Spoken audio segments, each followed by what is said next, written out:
నుంచే మనం అంతా సమర్పించాలి. సద్గురు వర్యులకి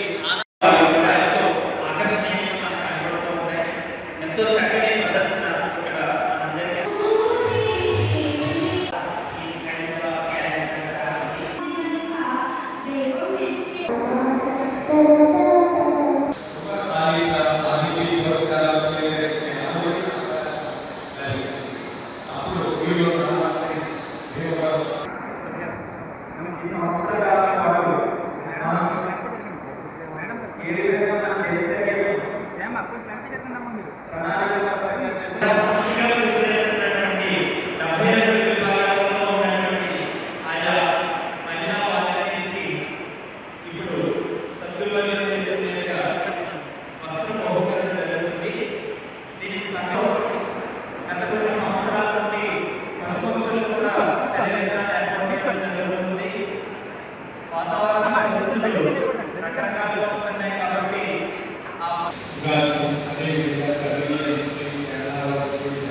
నూతన సంవత్సరం ప్రతి సంవత్సరం కూడా మనం నూతన సంవత్సరంతో 365 రోజుల కాలాన్ని మనం ఉపయోగించుకొని మన జీవిత ఆశయాల్లో ఎన్నో చక్కని మార్గదర్శకాలు ఏర్పరచుకొని మన అభివృద్ధిని మనం సాధించాలనేటువంటి ఆశయంతో మన జీవిత విధానంలో ఒక క్యాలెండర్ని మనం తయారు చేసుకుంటాం.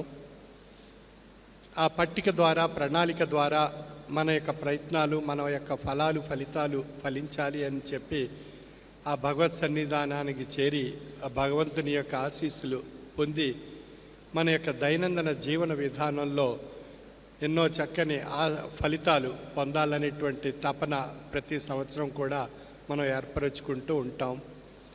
ఇది ఆంగ్ల సంవత్సరంలో జనవరి 1వ తేదీ మనం నిర్ణయించుకొని మనం ప్రయాణం ఆ యొక్క ఆశయంతో సాగిస్తున్నాం. ఉగాది, అదేవిధంగా తమిళియన్స్కి, కేరళ వాళ్ళకి, బెంగాలీస్కి ఒక్కొక్కరికి ఒక్కొక్క నూతన సంవత్సరం కార్యక్రమం అనేటువంటిది ఏర్పరచుకుంటున్నారు. అదేవిధంగా బౌద్ధ మతంలో, అదేవిధంగా మహావీరు వారి యొక్క ధర్మంలో, ఇస్లాం ధర్మంలో, అనేక మత ధర్మాల్లో కూడా ఒక ప్రత్యేకమైనటువంటి ఒక రోజుని ఒక కొత్త సంవత్సరం కింద ఏర్పరచుకొని మన యొక్క దైనందిన జీవన విధానంలో ఆయా ఆశయాలతో, ఆయా మార్గదర్శకమైనటువంటి అంశాలతో మన జీవితాన్ని